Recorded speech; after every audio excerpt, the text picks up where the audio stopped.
es una cuestión de fondo, si te parece que hoy en día un acuerdo con el peronismo está más alejado y si el presidente debiera poner él este tema sobre la mesa de cara a los argentinos.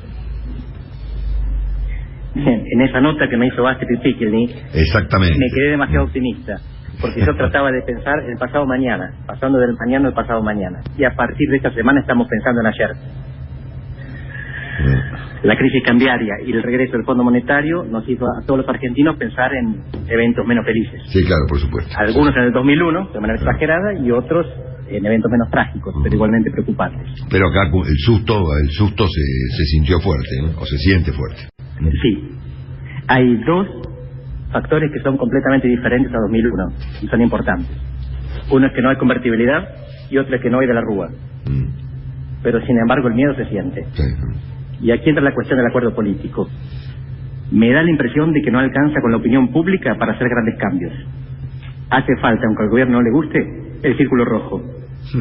Y el círculo rojo lo integra el peronismo, que tiene tiene una ambivalencia. El peronismo es al mismo tiempo oposición y gobierno, porque gobierna en 14 provincias. Así que lo que el gobierno tendría que hacer es comprometer a los gobernadores a que o nos incendiamos juntos o nos hablamos juntos.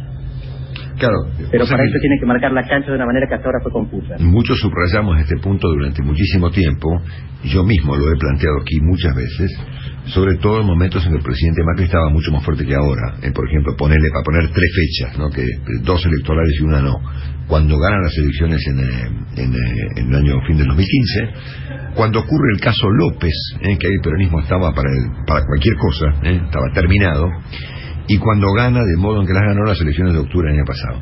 Esas 3 oportunidades, habrá habido seguramente alguna más en el medio, fueron desaprovechadas, ¿no? Y ahora el peronismo está en una campaña electoral que incluye votar leyes en el sentido inverso de esto.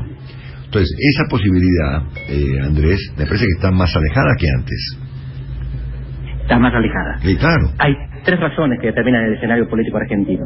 La primera es internacional, y en este el gobierno no tiene culpa ninguna. El problema es que el gobierno tenía la responsabilidad de prever. Hace tiempo que venimos diciendo que el mundo al que Macri quería volver no es el mundo que él se imaginó cuando gobernaba Obama. Y en el gobierno hubo resistencia a darse cuenta de esto, de enterarse de que las tasas aumentaban, de que Trump no era Obama y de que el mundo se estaba cerrando. Así que la culpa de lo que pasa en el mundo no es del gobierno, pero el gobierno no lo anticipó. Segundo factor, sí, son culpas del gobierno, son todos los errores que se fueron rectificando hasta que en un momento se chocó contra la pared y ya no hay tiempo para rectificar. Y el tercer factor es el peronismo, que esto también es parcialmente responsabilidad del gobierno, porque el gobierno, por un lado, tuvo hubris, se pensó que le alcanzaba con las operaciones para mantener al peronismo dividido, y contó mal, porque en el Congreso siempre estuvo en minoría. Esto es algo que los argentinos tendemos a leer mal, tendemos a pensar que el régimen es hiperpresidencialista, y en realidad Argentina no es hiperpresidencialista. El presidente tiene altos poderes cuando gobierna el peronismo, porque tiene mayoría en el Congreso. Si no, Argentina es un sistema más congresista que presidencialista. Y en este momento lo que está pasando es que el Congreso se está juntando contra el... Sí. Ahora vos fíjate que vuelvo a intentar un planteo sobre el mismo punto. El presidente dio un discurso hace 3 días que duró por la televisión exactamente 3 minutos y medio, ¿no? Y me consta, porque lo sé, que el presidente actuó de modo firme para dentro de la administración e inclusive para dentro de los mercados y demás, tomando inclusive decisiones que son, me imagino, muy antipáticas e inclusive van contra todas las encuestas que es acordar con el Fondo Monetario. Pero el presidente se conectó con eso, pero se desconectó de él personalmente convocar a un desafío a los argentinos. Es así. Es así. La impresión que da es que el presidente decidió volver al círculo rojo. Yo tuve la oportunidad durante la semana pasada de hablar con varios funcionarios del gobierno, de gente que había estado en el gobierno. Y en todos esos había una desesperanza y una incomprensión profunda. Lo que está haciendo Lelita a través de Twitter entre ayer y hoy es Juan Carlos Pugliese. Les hablé con el corazón y me contestaron con el bolsillo. Exactamente. Es increíble que un gobierno que está formado por empresarios y por ceros pretenda que los actores económicos sean samaritanos. Acá todos actúan en su propio interés, acá en Argentina y en todo el mundo.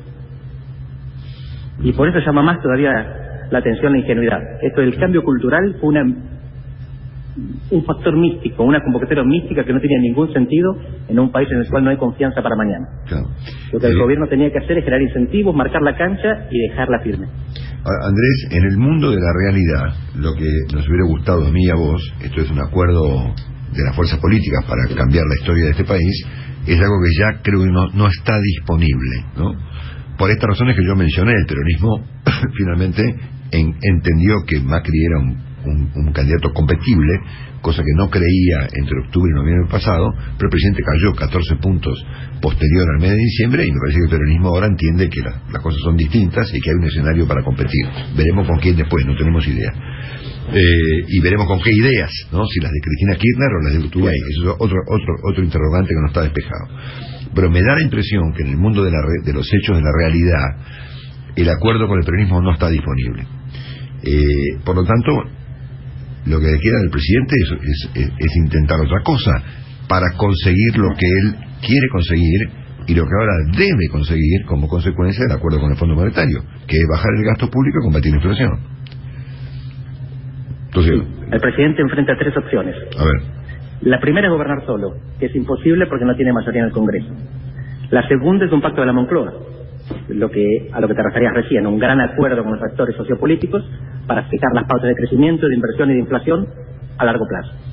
Esto no era posible antes porque en Argentina no hay actores sociopolíticos cohesionados, los sindicatos no están cohesionados, el peronismo tampoco lo está, el gobierno por ahora sí, pero además porque no hay tradición acuerdista en Argentina. En Argentina los acuerdos se los llama contubernio y el pacto de Olivos todavía está mal visto por esa razón. Así que lo que queda es un camino por la mitad. El camino por la mitad consiste en acuerdos puntuales, ad hoc, para cada ley importante. Y el gobierno empezó bien, porque tenía grandes muñecas, grandes maniobradores. Lo tenía Monzó, lo tiene a Negri, lo tiene a Frigerio. Lo que hizo fue quitarles las espaldas, quitarles el respaldo a esos negociadores. Y en este momento no tiene ni mayoría del Congreso, ni Moncloa, ni negociadores. Lo que tiene que hacer es reconstruir estas personas que negociaban en el Congreso y con los gobernadores y de nuevo delegarles la autoridad que le fue limando en los últimos años, en los últimos meses. Claro. Ahora vos fíjate, Andrés, por último, que ahí entre los gobernadores que se juntaron ayer con el presidente había 2, 3 candidatos presidenciales. Así o es. por lo menos gente que pretende serlo, ¿no? Con lo cual por eso la se ambivalencia dificulta mucho. Eso no estaba, este escenario de ayer, esto es Macri negociando no ya con gobernadores sino con rivales, es un escenario que no era así en noviembre pasado. No era así, pero el gobierno puede hacer de la necesidad virtud, porque de lo que se trata ahora es de hacerlos competir entre ellos. Justamente el hecho de que es un liderazgo dentro del peronismo le facilita al gobierno la posibilidad de operar a unos contra otros, pero para eso necesita estrategia y muñecas. Como decía antes, las condiciones son mucho más favorables que en 2001, porque Macri no es de la Rúa y no hay convertibilidad. Lo que hay que hacer es recuperar esa visión estratégica que el gobierno tuvo al principio y la capacidad de negociar con los peronistas divididos. Está lejos de ser imposible. Hasta ahora funcionó bien. Si me permitís, lo que el gobierno tiene que recuperar es eso. Si me permitís, le seguimos la semana que viene. Con muchísimo gusto. Andrés Malamud con nosotros.